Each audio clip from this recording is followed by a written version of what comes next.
It started the night I, Ethan Cole, and my friend Maya Rivers decided to explore St. Marrow Hospital, a place no one dared enter for decades. The moment we stepped past its rusted gates, the air changed.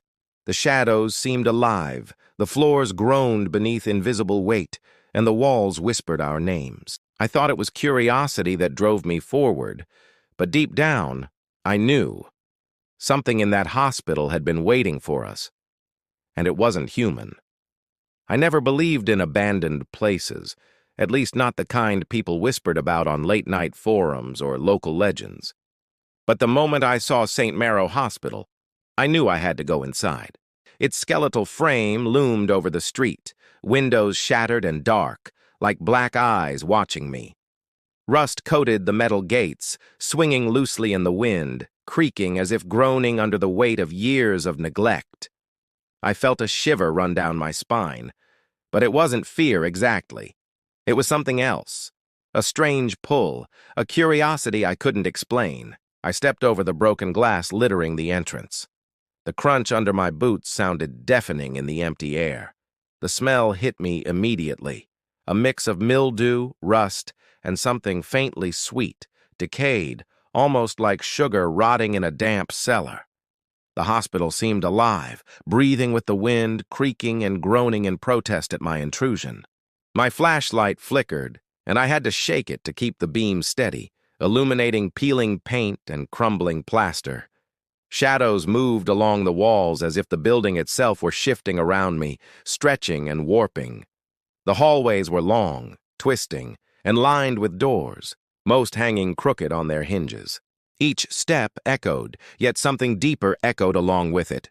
Footsteps that didn't belong to me. I froze more than once, convinced I had imagined it. But the sound persisted, growing softer and then louder again, circling, always behind me.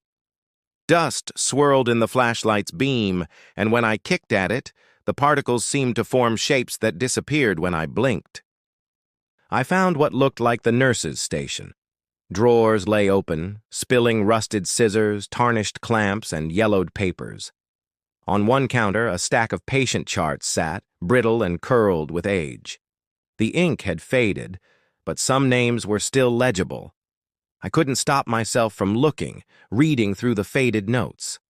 Many patients had died within days of arrival. Some were listed as unresponsive or lost to unknown causes. My stomach tightened. I told myself it was history, nothing more. But the air in the room was thick, heavy, almost pressing down on me like an invisible hand. Moving further down the hall, I noticed a patient room with the door slightly ajar. Something about it drew me closer. Inside, the bed was made neatly, almost absurdly so, considering everything else. A thin, yellowed blanket lay perfectly smooth, as if someone had just smoothed it out. A wheelchair sat in the corner, wheels locked, facing the wall. On the floor, faint scratches marked the paint like someone had tried to dig or claw their way out. My heart thumped painfully in my chest. I could almost feel the presence of whoever or whatever had left them. Then I saw the handprint. It was smeared across the wall, pressed deep into the dust. Not a child's, not a small adult's, but something that could only have come from a grown person. And it was angled as if they had struggled to climb up, trying desperately to escape. My stomach lurched, and my hands trembled on the flashlight. I leaned closer, noticing faint streaks running down the wall, brownish, almost like dried blood. I wanted to look away, but curiosity anchored me in place. I stepped further into the room and froze. In the corner, a figure hunched, small and pale, with hollow eyes that caught the beam of my flashlight like mirrors. It didn't move, didn't blink, didn't speak. It just watched, and I could feel its gaze piercing straight through me. My mind raced, telling me it had to be a trick of the light, a shadow, a hallucination. But every instinct screamed that it was real. My throat tightened as I tried to swallow. My feet felt glued to the floor. Then, almost imperceptibly, it shifted, just a hair's breadth, and disappeared. The room felt colder now, the air heavier. I stumbled back toward the hallway, every nerve on fire, but the pull, the same irresistible, terrible pull, kept me moving forward. The hospital was calling me deeper, promising more horrors just out of sight. And as I turned the corner, I glimpsed more handprints on the wall, dozens of them, leading down the hallway in patterns that made no sense, some smeared as though something had dragged itself along the floor. I wanted to run, to leave, but I couldn't. And at the far end of the corridor, something moved again. Not a shadow, not a trick. Something small, hunched, pale, and waiting, watching me. And for the first time, I realized whatever haunted St. Marrow Hospital wasn't going to let me leave so easily. I didn't know why I kept going, why the fear that gnawed at my chest wasn't enough to make me turn back. There was something magnetic about this place, something that whispered my name with every creak of the floorboards. The hallway stretched endlessly, walls stained with water damage, peeling paint curling like dead skin. I could hear faint sounds beneath my own footfalls, something dragging, sliding, soft yet deliberate, always behind me. I dared not look back, but the air prickled heavy with an unnatural presence, as though invisible eyes followed my every move. I entered a wing that must have been for children. The rooms were smaller, the beds lower, toys scattered and decaying. Dolls with glassy, cracked eyes stared up from the floor, their limbs twisted unnaturally. A rocking horse sat in the corner, swaying slightly even though there was no breeze. I stepped closer, heart hammering, and saw that the paint beneath its hooves was scratched deep into the floorboards, as if someone had clung to it and tugged themselves along. A piece of paper fluttered in the corner, and I picked it up. It was a drawing, crude and childlike, but the figure in the center had no face. Lines radiated from it like claws, reaching out across the page. I tried to steady myself and keep moving, but then I noticed something written on the wall, faintly scrawled in what looked like dried blood. I pressed my flashlight to it. They never left. My stomach turned, bile rising. It wasn't just the words, it was the way they were written, jagged and uneven, like whoever wrote them had been trembling with fear or rage.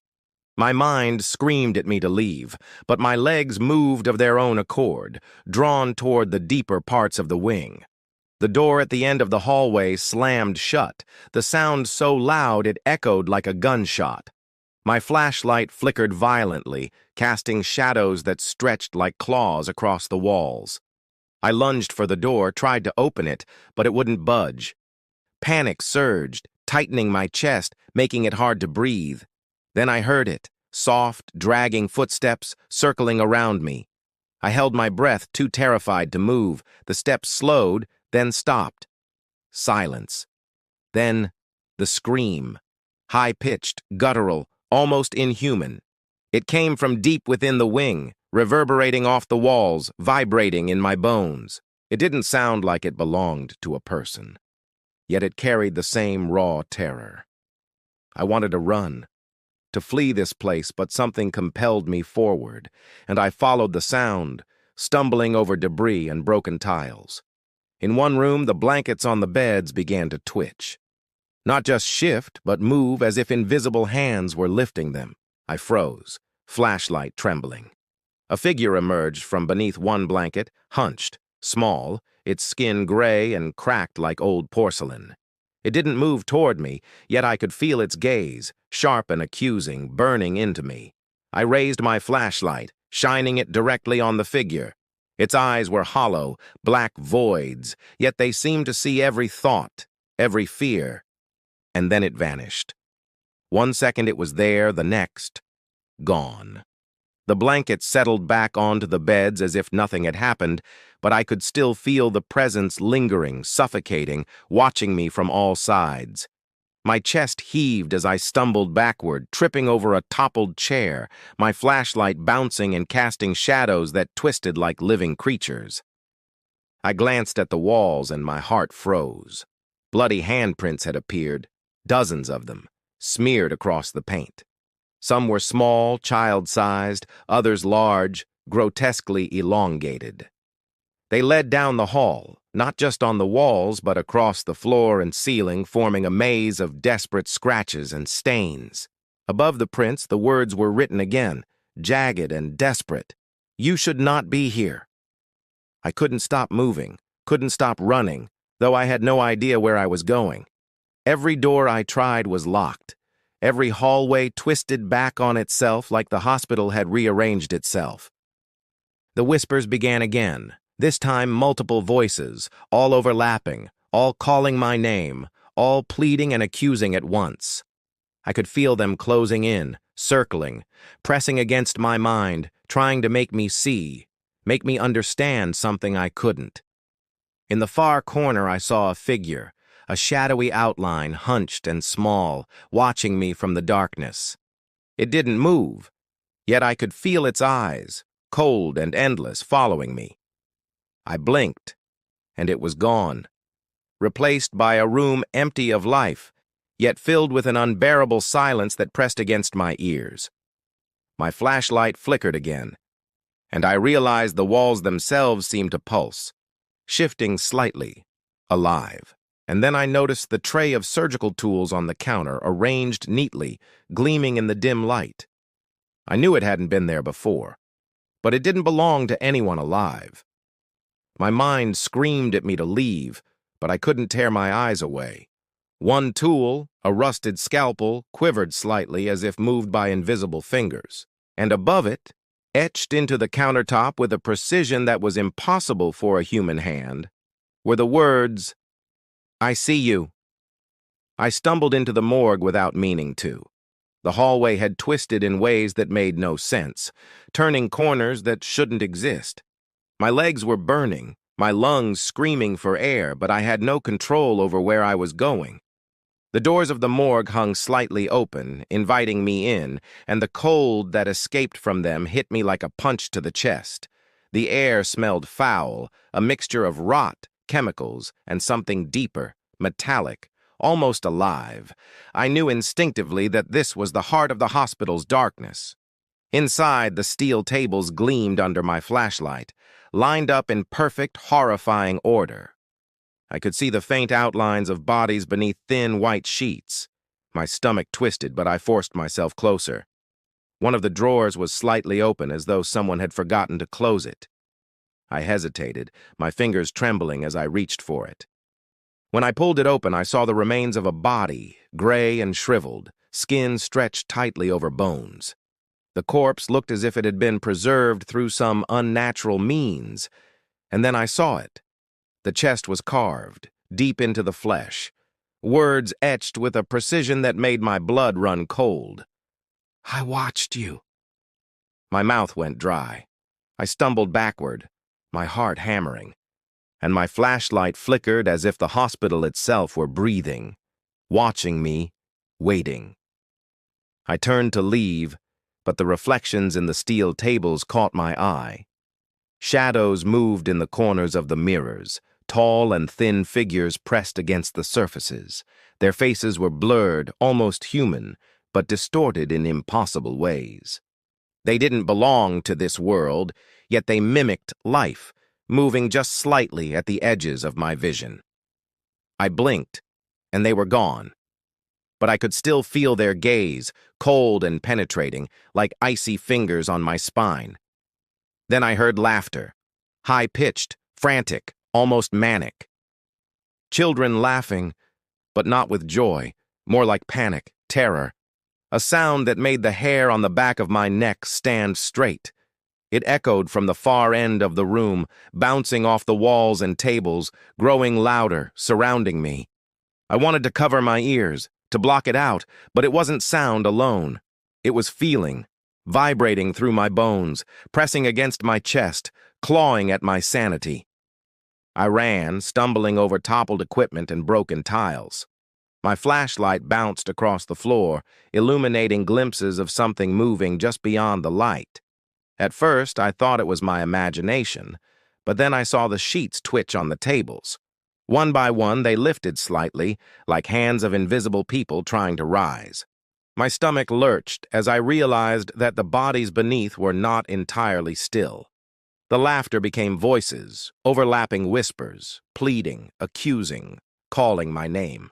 I could feel them circling, pressing in from all sides, yet when I spun around, there was nothing. My flashlight beam trembled over the walls, revealing more handprints, smeared in dark, crusted material. Some were small, childlike, others large, grotesque, elongated. They were everywhere, leading down the halls, across the floor, even crawling up the ceiling, forming a chaotic, desperate pattern. In the corner, I saw movement again. A small figure hunched, staring directly at me with hollow black eyes. My pulse raced, and for a brief, paralyzing moment, I thought it might be real. Then it vanished, leaving only a faint chill where it had been standing. The room seemed to close in around me. The whispers and laughter intensified, overlapping in a cacophony of fear, until it felt like the walls themselves were alive, pressing in on me from every side. I stumbled toward the door, only to find it gone. The walls stretched endlessly, corridors twisting and folding back on themselves, impossible angles that made my stomach lurch.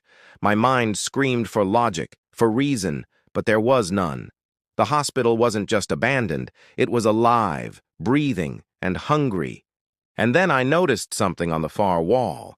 Hundreds of tiny handprints pressed into the steel tables and walls, forming a pattern that I couldn't decipher. They were not just random, they were deliberate, a message written in the language of the trapped. And above them, etched with chilling precision in a substance darker than blood, were the words, "You can't leave." I froze. My chest tightened. The reality hit me, a horrible truth clawing at the edges of my mind. Every step I had taken, every hallway I had followed, every frightened glance I had cast behind me, it had all led here. I wasn't exploring the hospital. The hospital was exploring me. And whatever haunted St. Marrow Hospital was patient, cunning, and waiting for me to understand something I could not. I didn't know how long I had been wandering the hospital. Time seemed meaningless here. Hallways twisted and stretched, doors led to rooms I hadn't passed before, and shadows seemed to move with a life of their own. My legs ached, my lungs burned, but I couldn't stop. Something was pulling me deeper. Something that demanded I see, demanded I feel, demanded I understand. And I could sense it everywhere. The air thick with expectation, heavy and cold, pressing in from all sides. I entered a room filled with mirrors, dozens of them cracked, warped, and framed in tarnished metal. The moment I stepped in, I felt an instinctual dread. My reflection stared back at me, pale and hollow, eyes wider than they should have been. But then I realized it wasn't quite matching my movements. I raised my hand, my reflection hesitated a fraction of a second, and when it finally raised its own, it curled its fingers, almost like claws. I froze, my stomach twisting. Shadows began to form behind the mirrors, tall and thin, pressed up against the glass. They moved independently of my reflection, sliding across the surfaces, reaching toward me, though I could feel nothing but cold air. I slammed my flashlight against the wall, shattering the nearest mirror. The glass splintered across the floor, jagged shards reflecting fragments of light, but the shadows didn't vanish. They remained, dancing and writhing in the broken pieces, stretching and bending in impossible ways, reaching closer. I ran. The corridors had changed again, twisting and folding like a labyrinth. Every hallway seemed to stretch endlessly, some narrowing so tight I had to squeeze through. The whispers returned, louder now, not just behind me, but all around me, overlapping in a cacophony of voices. They called my name, sometimes pleading, sometimes mocking, sometimes warning. My head pounded as if it might split in two. I couldn't think, only move, and the hospital seemed to guide me, forcing me along paths I did not choose. I stumbled into another room.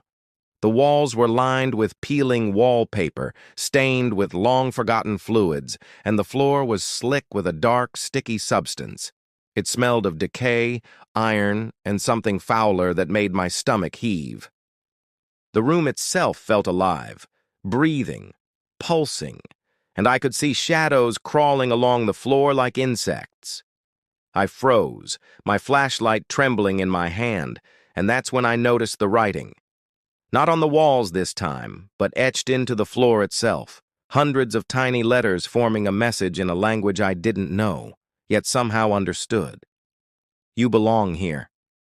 I stumbled backward, and my flashlight beam caught movement in the corner. A figure hunched, pale, almost skeletal, with black voids for eyes. It didn't move toward me, didn't speak, didn't blink, yet I could feel its awareness, its consciousness pressing directly into mine. I wanted to scream, to throw myself at the door, but my legs were frozen in place. Then, as if deciding I wasn't ready, it vanished, leaving only an unnatural chill and a sense of being watched more closely than ever. I forced myself to move again, blindly following hallways that bent at impossible angles. Every surface seemed to ripple slightly, walls breathing, floors tilting as though the hospital itself were alive. My flashlight flickered constantly, casting shadows that morphed into unrecognizable shapes, some of them vaguely human, some monstrous.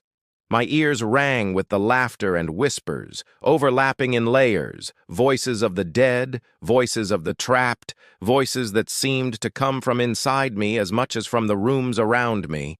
Then, I saw it. Hundreds of footprints leading toward me across the floor, some fresh, some decayed, and all unmistakably mine. I hadn't walked these paths, hadn't taken these steps, yet the evidence was there, pressed into the dust and grime. My reflection in a nearby shard of glass revealed my face, pale, hollow, eyes wide, a mirror of the countless faces I had seen throughout the hospital. I realized with a sickening clarity that I wasn't exploring the hospital. The hospital had been shaping me, preparing me, folding me into its endless corridors, its endless horrors. And then I noticed the final detail. A shadow at the far end of the corridor, tall and impossibly thin, human in shape but monstrous in presence. It didn't move, didn't advance, yet I could feel its awareness, measuring me, assessing me. I knew instinctively that it had been waiting for me to reach this point, waiting for me to see, to understand, to become part of the hospital itself. My chest tightened, my breath caught, and I realized that whatever this place was, it wasn't finished with me. It had plans I couldn't comprehend. I thought I had reached the end. After what felt like hours, though I had no sense of time, the corridors seemed to open up, leading me to a vast lobby. The ceiling was high, broken skylights letting in faint streaks of sunlight that barely cut through the dust. I stumbled forward, gasping, my chest burning, my hands shaking. This had to be it. This had to be the exit. I could leave. I could escape. The glass doors at the far end of the lobby gleamed faintly in the sunlight. I ran toward them, relief flooding my chest, but the second I reached out, my hand passed through empty space. The doors weren't there. Where the lobby had ended, there was nothing but empty air, a void that seemed to shimmer with heat and shadow. My stomach dropped and I staggered back, my flashlight clattering to the floor and spinning weakly, casting fractured beams across the room. Then I saw them. Across the cracked tiles, figures moved slowly toward me. At first, I thought they were shadows, tricks of my tired eyes. But as they came closer, I realized they were people, or had been. Faces pale and hollow, eyes black as night, mouths twisted into silent screams. Their bodies swayed unnaturally, jerking slightly with each step, but never breaking stride. I recognized them instantly. Former patients, former staff, the whispers and laughter incarnate, all trapped here, walking endlessly, part of the hospital itself. I turned to run, but the lobby had changed again. Doors appeared where walls had been, walls where the doors had been. Shadows stretched across the ceiling, down the walls, across the floor, multiplying with every step I took. My reflection in the shattered glass of the skylights stared back at me, but it wasn't quite me. My eyes were darker, my mouth thinner, my face stretched slightly, as if the hospital had been altering me, folding me into its reality, shaping me for something I could not yet understand. I stumbled forward, desperate, my flashlight swinging wildly. That's when I noticed the handprint. Deep, dark, pressed into the dust on the floor. I froze. My chest tightened as a terrible realization struck me. It was my own. I hadn't made it. I hadn't pressed my hand into the floor. But somehow, impossibly, it was there. I leaned closer, tracing it with a trembling finger, and the whispers grew louder, urgent, almost triumphant, wrapping around my mind like chains. I stumbled forward, desperate, my flashlight swinging wildly. That's when I noticed the handprint. Deep, dark, pressed into the dust on the floor. I froze. My chest tightened as a terrible realization struck me. It was my own. I hadn't made it. I hadn't pressed my hand into the floor, but somehow, impossibly, it was there.